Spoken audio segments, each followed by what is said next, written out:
Our next guest is the senior business analyst at NBC News and the host of the 11th Hour with Stephanie Ruhle, which airs weeknights at 11 on MSNBC. Please welcome back to the show, Stephanie Ruhle, everybody.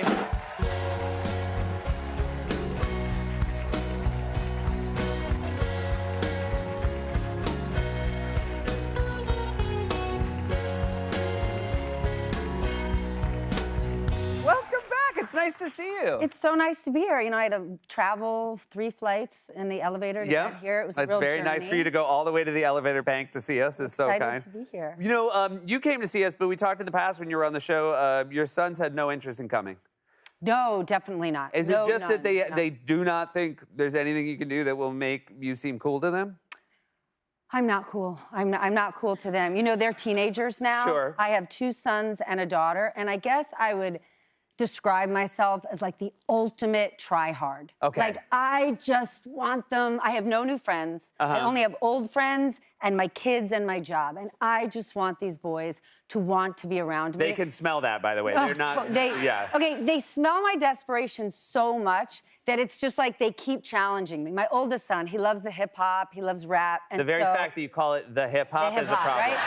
And so, if you plan to go to any hip-hop music festival in the New York area and you look around the crowd, you're going to see my son and his friends, and then you're gonna look down and say, like, is there a 48-year-old woman wearing a fanny pack, like, plugged into a portal phone charger doing Wordle? And it's me. Oh, my God. Right? It's me. Because he's like, oh, you know, we want to go see Lil Uzi and Lil Baby. And I'm like, yes, you can go with me. Oh, my God. And they're like, what? I can't believe they still go. And they're just, they don't look at me, but I'm just hanging on for dear life.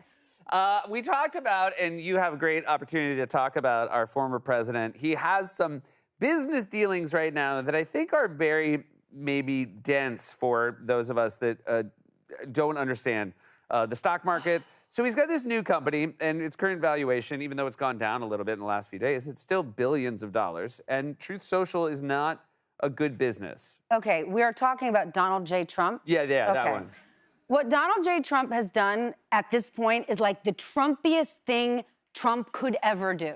Right? The last time you and I were talking, it's unbelievable. He can tell lie after lie, and it keeps on working for him. Yeah. So amidst, he has hundreds of millions of dollars of fines, of legal bills. He has charges against him. He's running for president. And amidst all that, he has now taken his social media company, and the only thing this company does, they have no tech innovations, they have no products. It's just him crazy posting. Yeah. They have now taken this company public. The ticker is DJT. So, like, he is now a stock. Yeah.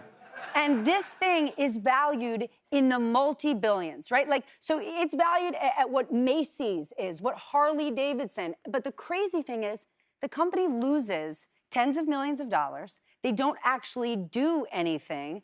And so we're just waiting. Some of the people who are buying the stock are those like hardcore Trump lovers, like buying a piece of him. But isn't that enough? I guess we can all talk about how it's a bad business and how it doesn't make any money. But we know whether he has enough hardcore supporters to win an election, he has enough hardcore supporters. And it seems like maybe for lack of any effort, he's going to make billions of dollars. He could, right? So that is like the potential ace in the hole here that you're like, oh my gosh, he is the luckiest person in the world. However, when he goes to sell, it's not going to be like you or me selling. He will have to disclose it publicly. And when he does, they will come running and people will sell ahead of him. Now, the scary thing... So this is, and again, I'm a layman here. How far before he sells does he have to disclose he has to sell? It's a short period of time, but it's public. Okay. And people are going to realize it. But the scary thing is, besides the hardcore Trump lovers that are buying the sneakers and buying the Bible and the Trump sneakers are very good, I will say. We've made fun. I mean, totally. Who wouldn't? I've worn my arches have never felt better, and I'm no fan of the man. The sneakers are very good. I mean, next time I'm at a Lil Uzi concert, I might be in them. Okay, good. But we don't know who's buying the stock. Right. Right? And so we could be looking at people who are buying huge lumps of Donald J. Trump and potentially currying a favor with a person who could be the next president of the United States. Like, that's scary. But the most absurd part of it, like the most Trump part of it, the co-founders of the company, the two guys who brought him this idea. Free money. They gave him they're free like, money. yo, we got an idea for you. We're going to take your social media post, turn it into a company, and go public. And he's like, yes. Do you know what he's doing to them right now? I do know what he's doing. He's suing them.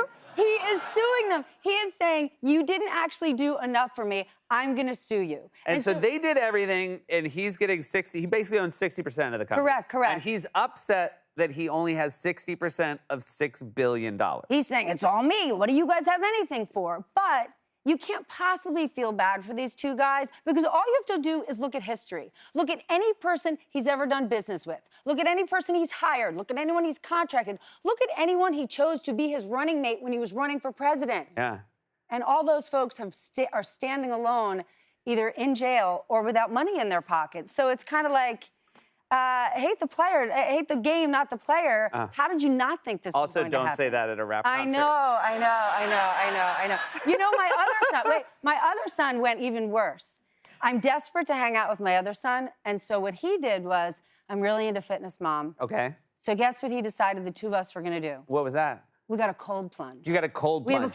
I have a cold plunge in my backyard. Okay. And again, my husband is looking at me Seems going, like you were asking for it if you had one in your backyard. My husband is looking at me going, what? And I'm like, don't give it to me. Like, you spend all your time with my daughter, who, like, all you have to do with her is walk around Sephora, a pink drink, at Starbucks, you're all set. Got it. So my 15-year-old says, I want to go for the cold plunge, Mom. And of course, I'm like, we're going to do this thing together. We're going to get fit. First of all, I order it.